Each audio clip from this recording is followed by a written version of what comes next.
I'm Leo Warder for Kit Guru, and this laptop is the MSI GE72 7RE Apache Pro. Quite a mouthful. Glad I got it written down.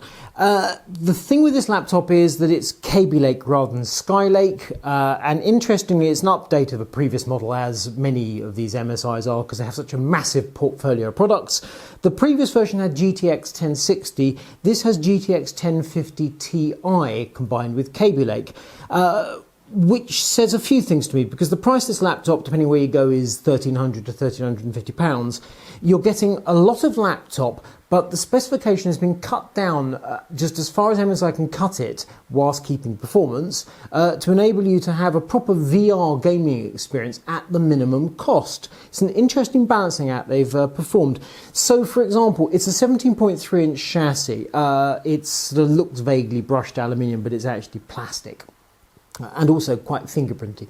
And for example, there are three options for the panel. So there's a Full HD 120Hz panel, there's a Full HD IPS level panel, which is not 120Hz, and there's a 4K IPS panel. This is Full HD 120Hz, which is the gaming job, but it's not IPS. It's actually some form of TN.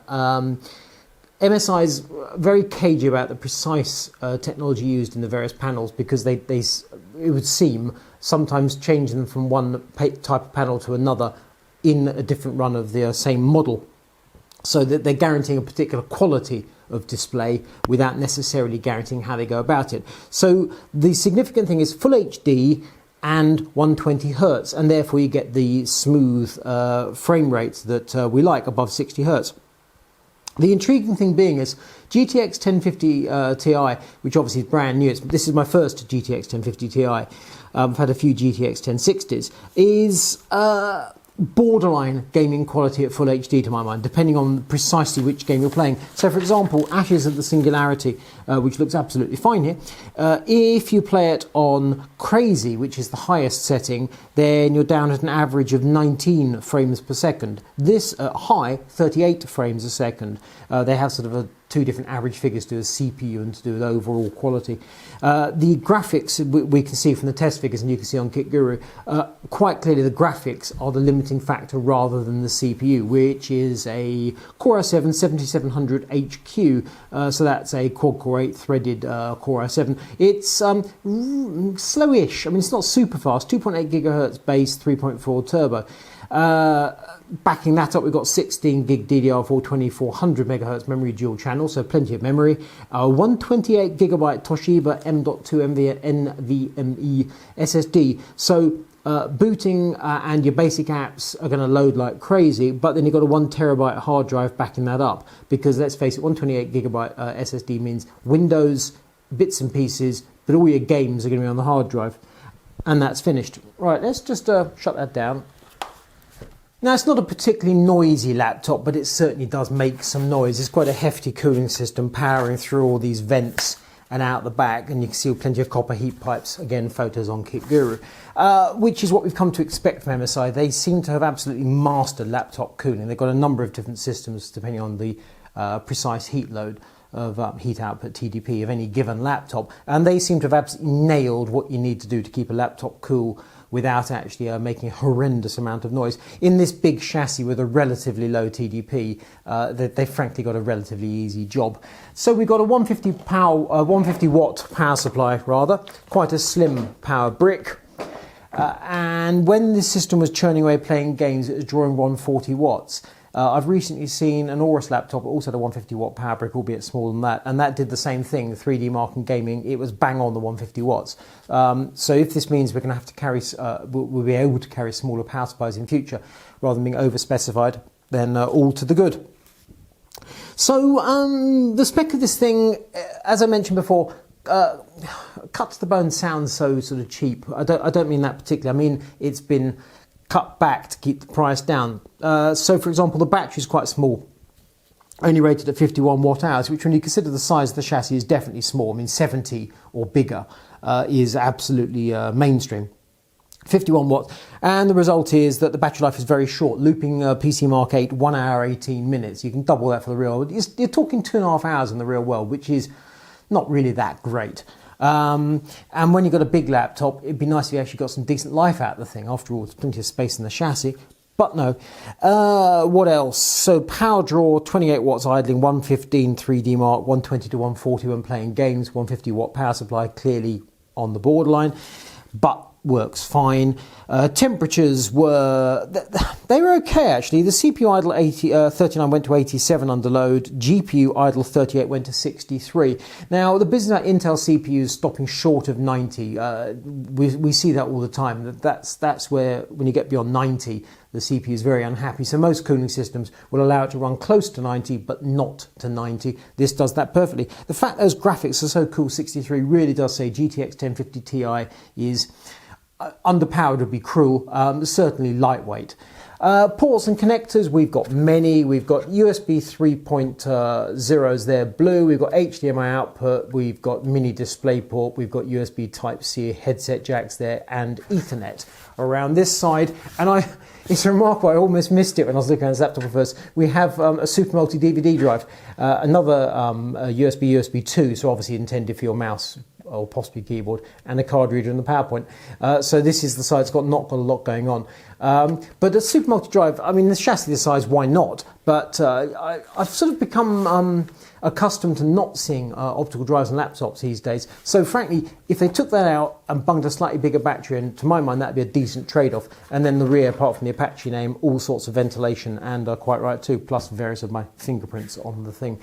All sorts of MSI software installed when I fired the thing up, and had various pop-ups inviting me to register the thing and so on and so forth. 60-day Norton security, online backup, and it's that thing where when it first fires up and you have to tell it which router you're connecting to, which SSID, any passwords and such like. And I've got these pop-ups on the screen. I couldn't get to my connection. That annoyed me somewhat, but once I made the connection and ripped a few bits of the software out and told Norton I really did not want it, then all was good. I was a bit surprised at first. The screen had a slightly pink tinge to it, and I thought, what on earth's going on here? That was MSI's True Color software, which has a number of different profiles depending on how you're using things. You're watching movies, you're writing stuff, you're playing games. For some reason, it was set to designer mode, and I don't consider myself a designer, and that seems to mean give it some pink. Turned it to gamer. Colours are absolutely fine. TN colour representation can be a little bit off. I had no problems with this at all. The viewing angles were, on the other hand, quite tight. Left to right's no problem. Up and down was not so good. But realistically, when you're looking at the thing, it's when you stand up. The lid's like so, and you stand up and you get the above angle, or you're sitting down and it's on a table, and you get the momentary, and then you sit down and it's fine. But the 120 Hertz aspect of the panel, very nice indeed. Happy with that. One thing I noted was that in terms of this cost cutting is that the Wi-Fi is Intel wireless AC, which is obviously top notch, but it's AC 3168, and I don't think I've come across that particular adapter before, which is rated at 1x1 rather than 2x2. So for example, we used to sing Intel wireless AC 7265, which no doubt is more expensive, or indeed Killer 1535. And I had this laptop and another laptop sat side by side downloading games from Steam and other bits and pieces. I mean, like 150 gigabytes over Wi-Fi. And the two laptops, the MSI started before the other laptop, about an hour before, and it finished after the other laptop, which really indicated to me that this particular Wi-Fi, the AC 3168, is significantly slower than many of the other AC Wi-Fis out there. So I thought, oh, that's not good. I've come in here to do these videos, and I'm a distance from my router, walls away and such like. The other laptop wouldn't connect until I went close to the router, got the connection and walked away from it. This sat here, bang, connection. So the Wi-Fi is not the fastest, but it made a better connection than the other laptop I was doing more recently. There you go. You pay your money, it takes your choice. I mentioned before, this is an update of a laptop, a previous model, which is Skylake GTX 1060. That model was GE72 7RE. They are some model codes. So that was GE72 6RF, and this is GE72 7RE. It's not the most obvious thing, is it? One other thing, oh yes, keyboard. Notes to myself. You open the thing, you look at it. There's no Windows key bottom right, the window bottom left. There's Windows key bottom right. So when you're doing your win whatever, Windows break and such like to open functions. You have to use it there, not there. I don't get that. I just don't understand that. Still serious keyboard as ever, as you'd expect with MSI, and the quality of everything is exactly what you'd expect, but Windows key. So overall, this is a big laptop that's giving you the latest hardware, but MSI has clearly tried to keep the price low, low, low. Now £1,300 is not free of charge, but for a laptop that can just about power VR because GTX 1050 Ti is deemed to be VR ready, then that's some good stickers they've got on the box for this thing, because they've got something to shout about. I'm not mad keen on the plasticky look of the thing, but it's fine. The quality and all the bits and pieces you get with it are MSI standard. That's all fine. GTX 1050 Ti just about does it, but if you're playing games at full HD, you're going to want to pull back image quality to get the frame rates up. GTX 1060 is significantly better. If you can spare the money for GTX 1060, I'd advise it. The fact this is Kaby Lake rather than Skylake, if I'm entirely frank, doesn't make a whole heap of difference. And the battery, to my mind, is a tad too small. So there is good stuff in this laptop, but it is not a world beater. If you like this video, thumbs up. If you don't, thumbs down. If you want more from Kit Guru, click to subscribe. I'm Leo Walder for Kit Guru. This is the latest MSI Apache Pro.